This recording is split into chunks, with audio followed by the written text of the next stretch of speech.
Welcome to Suffolk Matters, where all of Suffolk County meets the men and women of Suffolk AME. News, opinions, and insights you won't hear anywhere else. Here's your host, the president of New York's largest independent union, Suffolk AME's Dan Levler. Welcome to another edition of Suffolk Matters on Walk 97.5 and 94.3 The Shark, where Suffolk County meets the men and women of Suffolk AME. News and views you can't hear anywhere else. So my guest this morning is Senator Jim Gaughran. Good morning. Good morning. How you doing, Dan? I'm doing well, and I'm glad that you were able to find some time. I know it's very busy in Albany right now. It's been a heck of a year. I mean, I guess the last 3 years have been quite interesting, but now with Albany opening up and a lot of initiatives going on, and all of the district and redistricting and all of that nonsense. It's a very, very busy time. Very much aware of that, and I appreciate you carving out some time to talk this morning. Oh, it's my pleasure. Yeah, so I guess for our listeners, I just want to start with a little bit of your history, how you got involved in government and found your way throughout your career to the spot you're in now. Well, I actually got elected to the Huntington Town Board when I was 26 years old. Basically just after I finished law school. And I enjoyed that, working on a lot of environmental zoning issues. After one term, I had an opportunity to run for the county legislature, and I served for 3 terms there and got involved in a lot of regional issues, helping to strengthen our police department was something that I really focused on, and also on a lot of environmental issues. And of course, I worked closely with the men and women of AIM back in the day. Yeah. It was still very, very vibrant back then. And then I actually left elected office for about 25 years, practiced law, raised my family. And at one point I had the opportunity to chair the Suffolk County Water Authority, which I enjoyed doing. Sure. And that sort of spurred me to run for office again. And in 2018, I was elected to the Senate. Yeah, no, it's been. I think your whole term in office has been very, has been, for sure, interesting times, right? The kind of things that you just don't necessarily prepare for. COVID and the economic stuff that happened around COVID and everything else. So it was a lot of experience that you might have had in the county legislature that probably didn't translate over when getting up on the state level and just dealing with very different issues in very different times.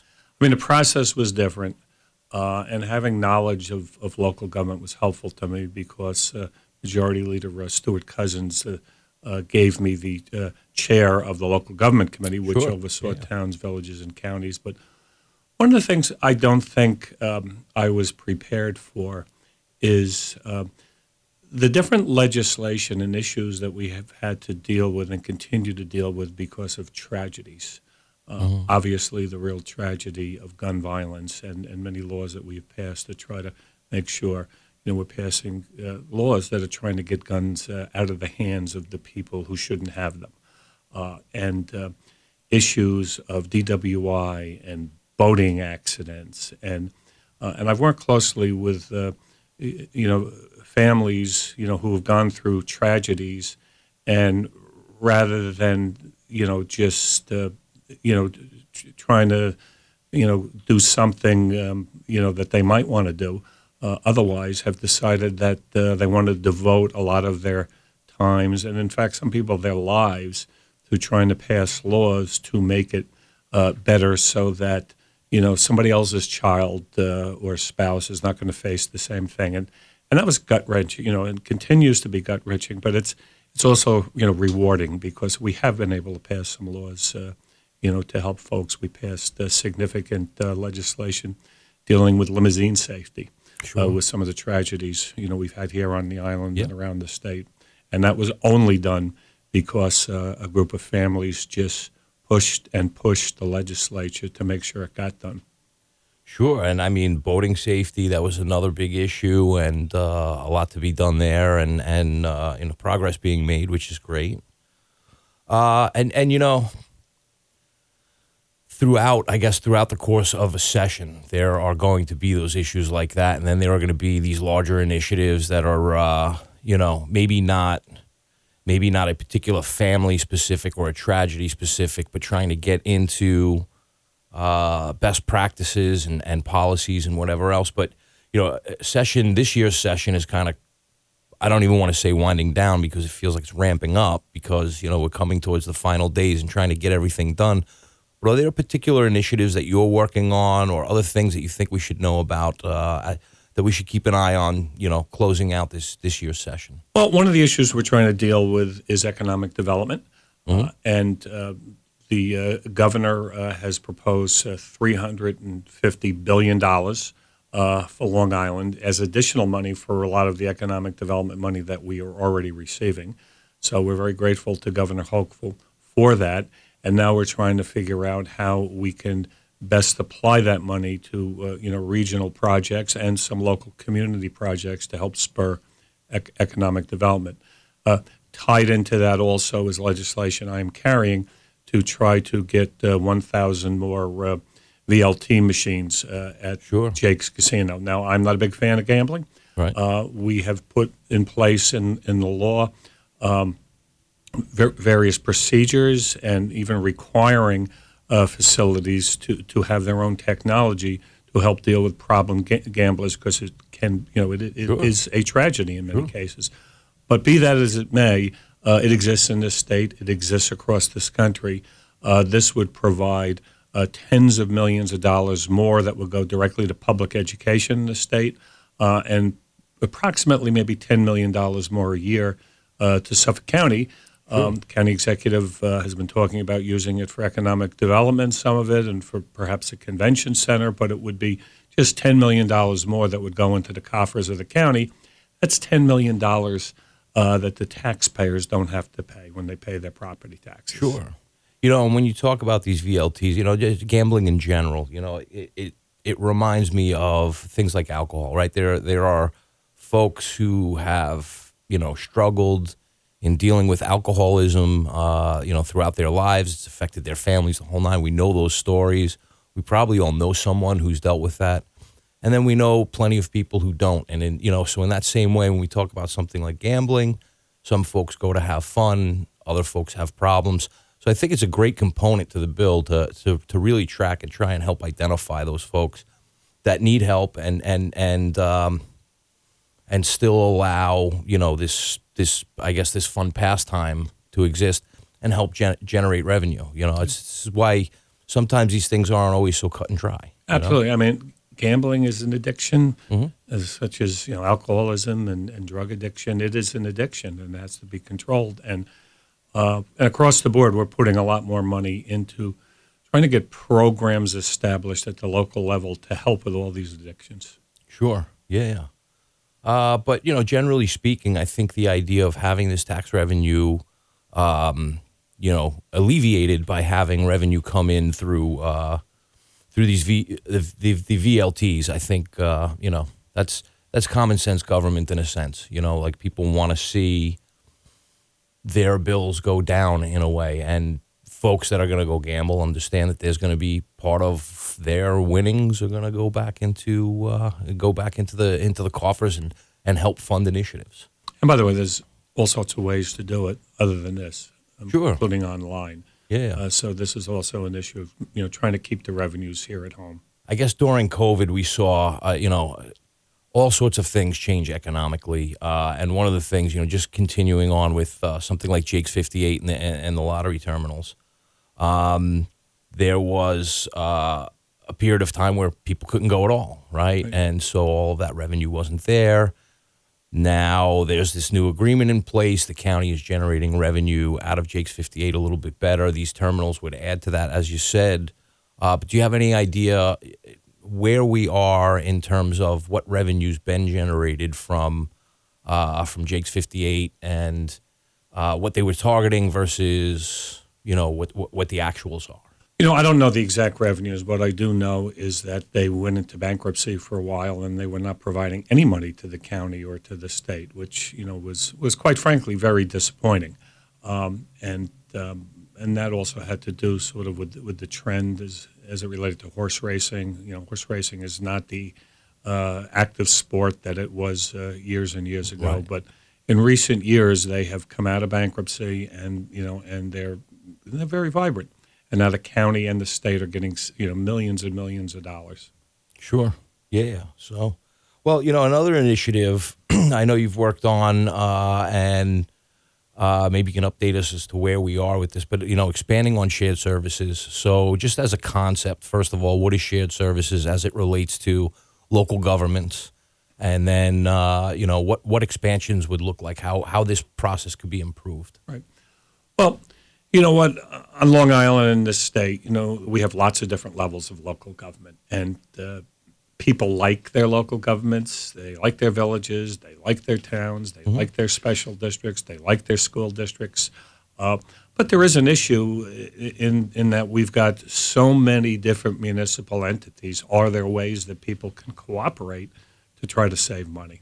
And so legislation that I've worked on sort of continues legislation that has developed before to try to encourage local governments to basically see where they can share costs by sharing services. A simple thing Sure.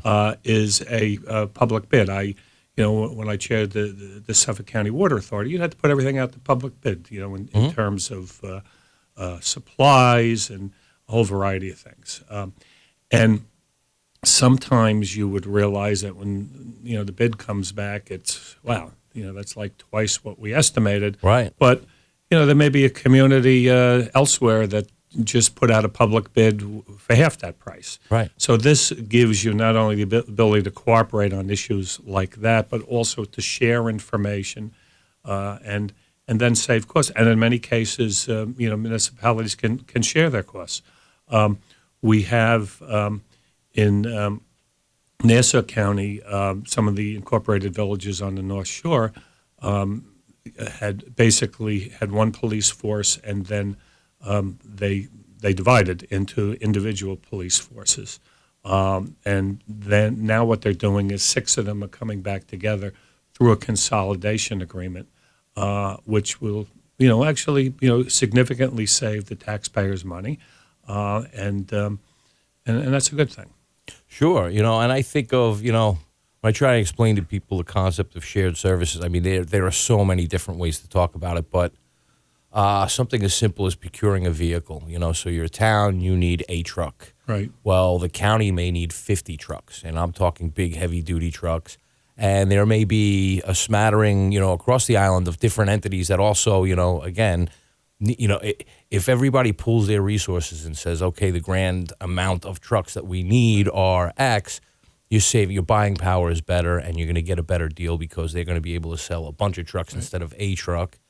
And there are a number of things that, the county as a government does that maybe a town or a village wouldn't have the resources to do, but they could jump on and purchase those services through the county. So it's a smart use of taxpayers' resources. I think it's stretching the buying power means not having to raise taxes as much, not necessarily having to make certain other adjustments just to get projects done. And, there are points in time where, a town or a village can't get something done, wouldn't be able to afford to do it, but through shared services, they'd be able to do it. So you actually, you're getting a better product for a better cost. And by the way, it's even more important now with this crisis with shipping across Sure. the country and across the world. It's just escalating prices. Particularly on building construction Sure. material. Materials to put on the road during winter. Yeah, no, and it's. I think there's a ton of applications. There's so many different ways I can think of that this is potentially a good thing. But the easiest way to explain it to people is if you're buying one car versus buying 100 cars, you're probably going to get a different price. Exactly. And so when everybody just kind of pulls together and says we all this is how many things we need, whatever that thing may be, you get a price break. So shifting gears a little bit, something I know you've been dealing with and have had concerns about for a long time, and certainly had the opportunity throughout your career to focus on, is just environmental and water quality issues. So just generally speaking, I guess your time at the Water Authority certainly showed you a number of things that could be of concern and ways to help. But, just in general, water quality, environmental issues, let's talk a little bit about your history and that stuff. And Well, we live on a sole source aquifer. Yeah. And in the studio today where we are, this used to be an airplane manufacturing place that built planes for World War II to help, win the war. Sure. There were no environmental rules or knowledge back then. Everything just got dumped right into the drinking water. So on Long Island, we are dealing with not only emerging contaminants and new issues with pharmaceutical products, et cetera, but legacy contamination, because sometimes things take 50 or 60 years. Sure. So it is a question of technology and money, making sure that we give local governments the resources so that they can build filtration systems, make sure that wells are safe. That's something that we continue to have to do across Long Island.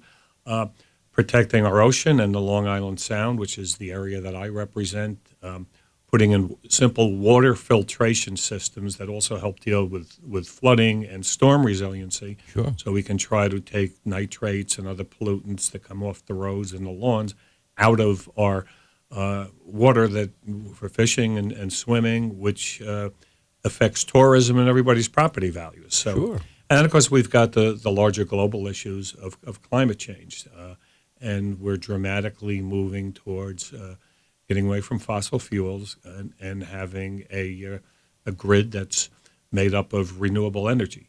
That is actually going to be something that I believe is going to be an economic boom for Long Island, because we're already starting to see, particularly in the solar world, new companies emerging, developing a lot of the technology and equipment that will be rolled out for our neighbors. Sure. And, they have these cell farms now where, folks are setting up these arrays of solar panels, taking in all this energy and then distributing it back to the grid. Some initiatives with wind farms and whatever else. To me, those are jobs. One of the concerns with fossil fuels, so many people work in that industry, whether, directly or, adjacent to. So I think one of the smart things that was done, especially with the wind farm, was creating a training center to make sure that as folks were transitioning out of, say, fossil fuel work and into clean energy work, there were programs, there are programs in place and a place to go to learn about this new industry and transfer your skills. Absolutely. It is important that as we transition, we make sure that we're doing it in a smart way that makes sure the grid still is operating, because we have to make sure that our build out of the new technologies and our reduction in some of the older technologies takes place in a well planned out way, so that we never have an issue that we're going to have energy shortage, here in the state, here on Long Island. One clear need that's going to come in is, our power companies, they operate peak and off-peak. And off-peak, there's, not as much use. And right. Now they're going to be peak 24/7 because of electric cars. Eventually, everyone's going to have an electric car or two in their driveway. Everyone's going to have their own home charging station. And all of that is going to occur during the overnight period for the most part. Right.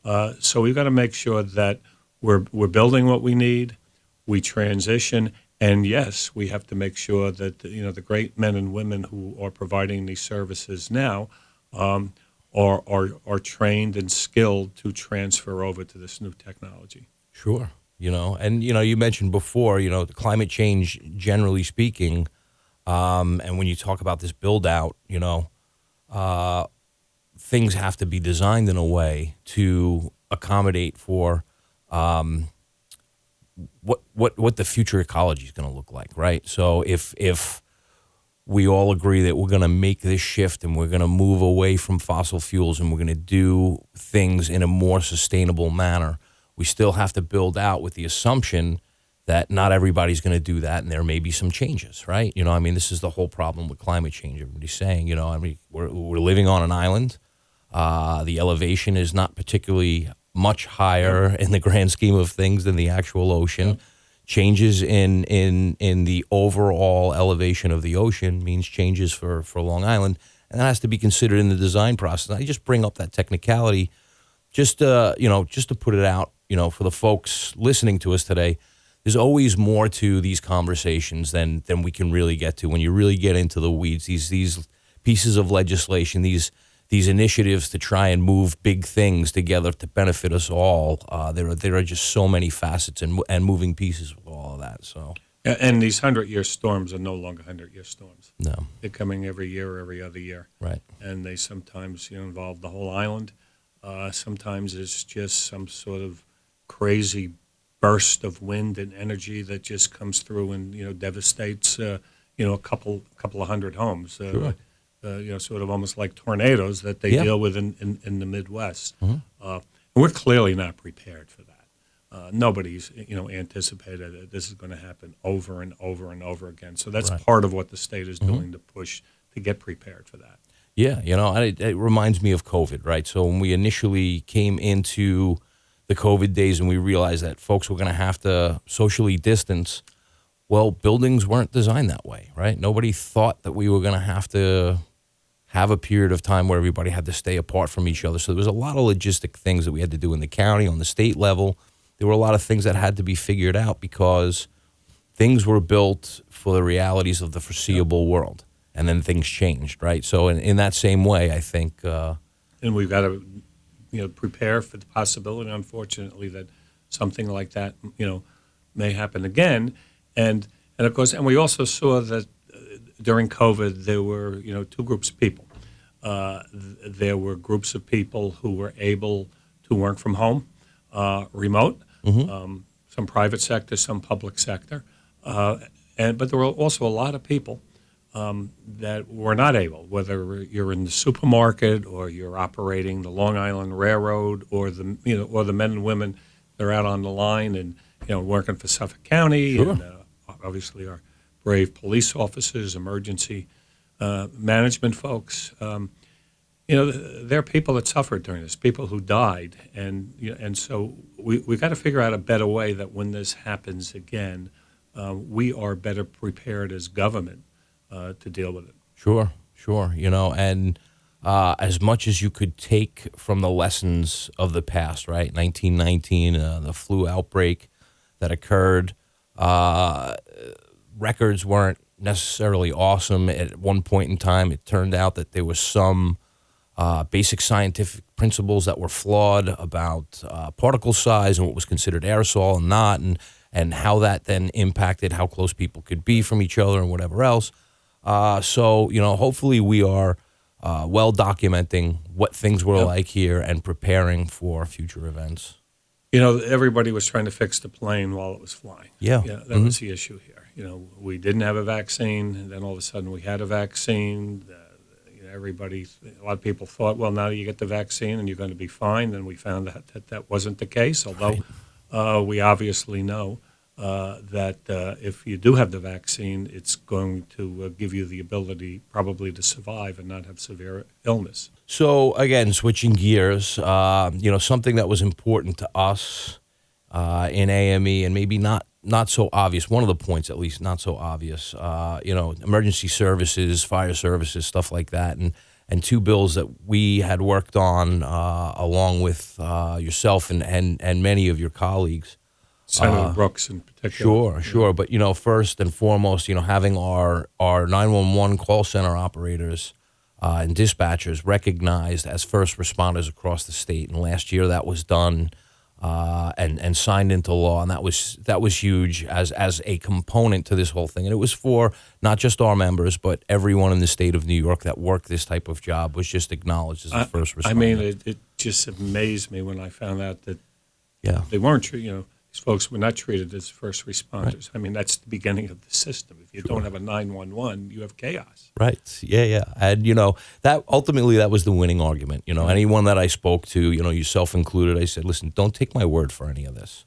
Go ask someone in your life, a friend, a family, a neighbor, anyone, pick anyone you want and ask them, when you call 911 and that person picks up the phone, is that person a 911? Is that person an emergency responder? Yeah. And it's interesting, as I drove in here today. And of course, you know, it's so sad the tragedy in Buffalo and the tragedy in Texas. Sure. Yeah. But I was listening to a 911 operator was on the news, and they actually played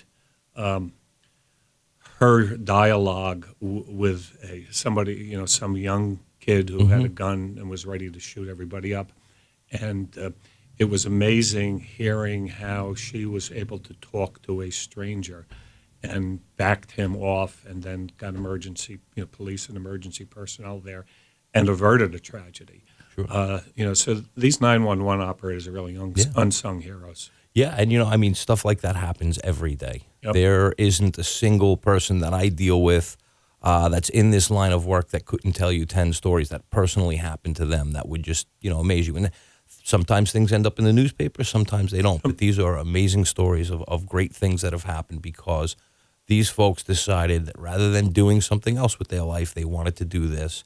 And they dedicated themselves to, you know, learning the skill set and getting the training necessary and having the mindset necessary to calm folks, prevent tragedies or deal with tragedies as they're in progress. And it's a lot.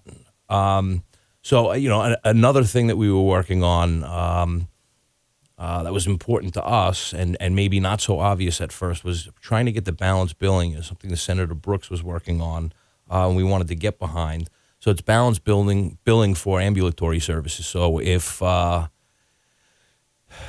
what's the best way to try and describe this? You know, if your insurance company would cover ambulatory services, it wasn't possible for fire departments' ambulatory services to go after the insurance company and recover the cost. Right. So that then became a taxpayer burden. Yep. And this was common sense for two reasons for us. One, a lot of our members, altruistic by nature in their day job, but additionally, you know, working in fire service and ambulatory services. So this affected our members directly in what they do in their lives.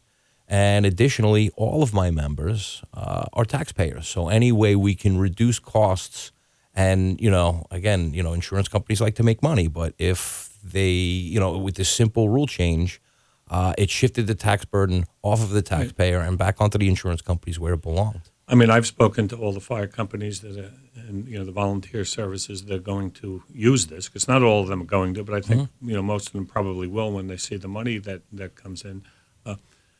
Nobody's going to charge ambulance service to a resident who doesn't have insurance. It's got nothing to do with that. Right. That will continue to be free. But for the vast majority of people who have insurance, not getting this money means that we're just you know, giving a windfall to the insurance companies because it's going on everywhere else. Right. And you know, our volunteer fire and EMT services on Long Island are struggling. They're struggling to recruit people to keep everything going. Right. And we've put in some incentives, some tax incentives in terms of deductions and issues of that nature. But one of the concerns that I do have is that we've got to figure out a way to get more volunteers to step forward, because otherwise it will become paid and it will just be a burden on the taxpayers. And another issue I'm concerned about more globally also deals with municipal employees, whether it is the men and women that work for AME, our brave police officers, people running the MTA system. There are so many opportunities for young people today to make a lot of money, whether it's in technology, and a lot of it is in other parts of the country. Young people are moving away. One of the concerns I have is that we're not going to continue to get the next generation of dedicated public service servants to do the jobs that are necessary, simply because the money's not going to be there. And the cost of living here on Long Island is so high. So that's something that is going to have to be addressed over the next few years. How do we make sure that we continue to keep public service as a rewarding, full career profession? And if we can't pay people well enough to be able to just live in the communities that they serve, we're going to lose them. Sure. And listen, if you go back 100 years ago, it was a very attractive job. Having a government job was very attractive. There was stability there. There was a compensation package there. There were job protections there that you just didn't get anywhere else. Fast forward to now, it's much harder to get people in. And without getting too technical, there are a bunch of tiers that public employees sit in, and they all kind of have different rules. And most of the folks that are coming in now, all of the folks that are coming in now, but almost half of the workforce in the state across all jurisdictions are what's called Tier 6. And the Tier 6 rules make it not so attractive, right? And so those are things, from our end, we've been focusing on and sending letters out and talking to folks about and saying, this is one way to fix it. But generally speaking, yeah, I think there's going to be a lot of government needing to sharpen its pencil and ensure the right people are taking these. You can find somebody to come in and take the job, but is it the person that's going to stay for 30 years and dedicate themselves to the community? And maybe not. Maybe it's not people that stay a whole career, but will do it for a while, right? And that's fine too. But we've got to make sure that we're going to have the dedicated public servants of the future. When I go into schools to speak, and especially if I go into the elementary schools and it's kindergartens, first, second graders, people smarter than me will tell you that if you look at all those kids, 50% of them, when they go into the workforce, will have jobs that don't even exist today, right? Because of the changing technology. Mm-hmm. So there's a lot we have to do. Sure. No, I agree. Well, as we come to a close here, when I have the opportunity, I like to ask my guest if there's anything I haven't asked that you want to put out in the world. Anything you want to say? Anything you want to talk about? Just that I think. I would like to see us, working more in a bipartisan way. One, I did that when I was in the county legislature. I did that when I was on the town board, and there's always, partisan disagreements. Right. But one of the things that concerns me is both in Albany and Washington, the just sort of ingrained partisan barriers that are institutional. It really has nothing to do with the individuals. Right. It's institutional. Uh-huh. Make it so the party in power, in my case, the Democratic Party, controls everything, has all the power, and the minority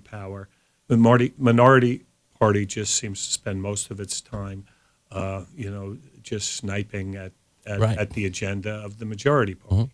Mm-hmm. And we see that in Washington today. And in fact, as I was coming in listening to Senator Chuck Schumer, now working to try to see if he can get some Republicans to come over and do something on the issue of gun safety. And so I just hope we can move more towards a politics where you can, have your partisan issues back and forth, but then realize you've got to come together for the people. And, and I'm old enough to remember, Tip O'Neill, Speaker of the House, Representative, a Democrat, and Ronald Reagan, who battled back and forth, but, they fixed Social Security, they'd have a drink at the end of the day. Yep.